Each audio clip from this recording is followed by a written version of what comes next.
আসসালামু আলাইকুম। আজকে আপনাদের সামনে আরেকটা রান্না নিয়ে আসলাম। আজকে রান্না করব হলো লাউ চিংড়ি। তাহলে প্রথম থেকে শেষ পর্যন্ত দেখতে থাকুন আর আমাদের সাথে থাকুন। এখন প্রথমে দিয়ে দিই তেল, দিয়ে দেব জিরে,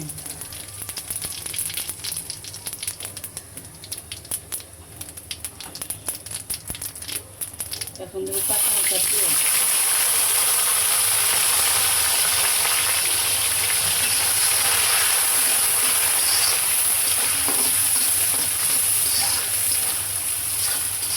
পেঁয়াজ মরিচটা হালকা ভাজা ধরলে তারপর লবণ দিই।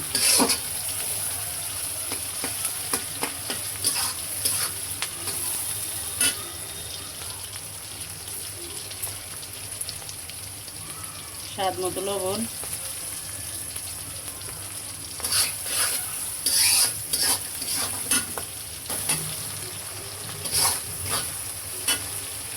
এখন দিয়ে দেবো আদা রসুন বাটা,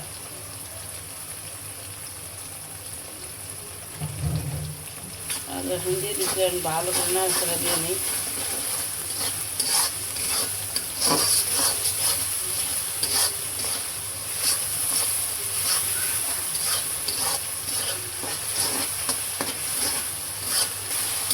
মশলা কষানোর জন্য একটু পানি দিয়ে দিব।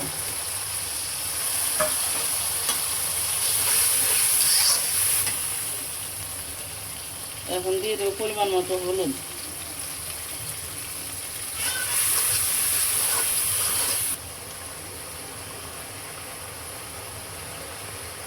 দিয়ে দেবো ধনে গুঁড়া,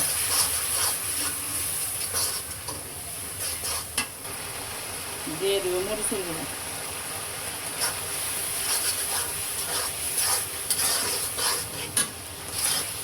মশলা কষানো হয়ে গেছে। এখন চিংড়ি মাছটা দিয়ে দিবি।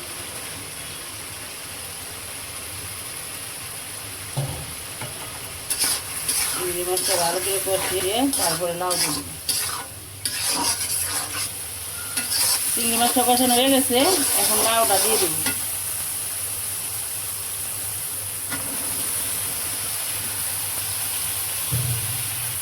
লাউ দিয়ে ভালো করে চিংড়ি মাছ দিয়ে আবারও ভালো করে কষিয়ে নেব।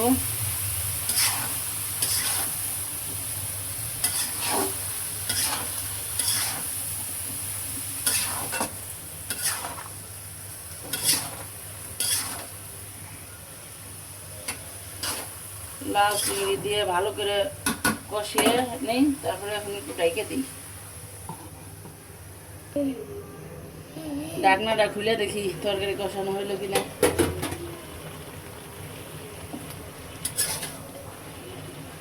এখনো কষানো হয় নাই, আর একটু হইব।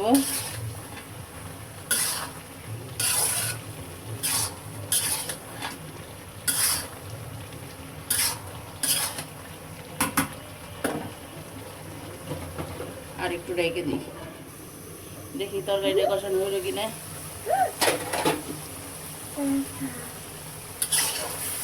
লাউ চিংড়ি কষানো হয়ে গেছে, লাউ গলে গেছে।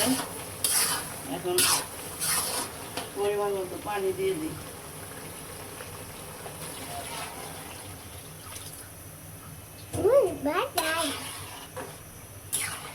পানিটা হয়ে গেছে, এখন একটু ঢেকে দেবো।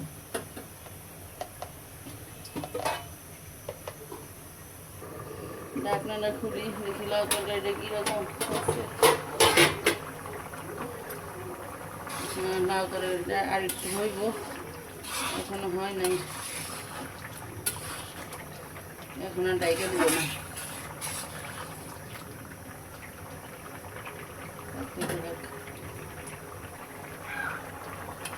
লাউ তরকারিটা হয়ে গেছে,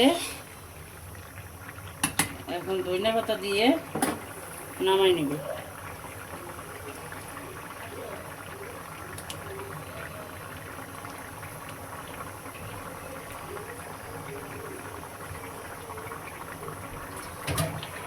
ধনিয়া পাতা দিয়ে দিচ্ছি আর একটু নাড়াচাড়া দিই।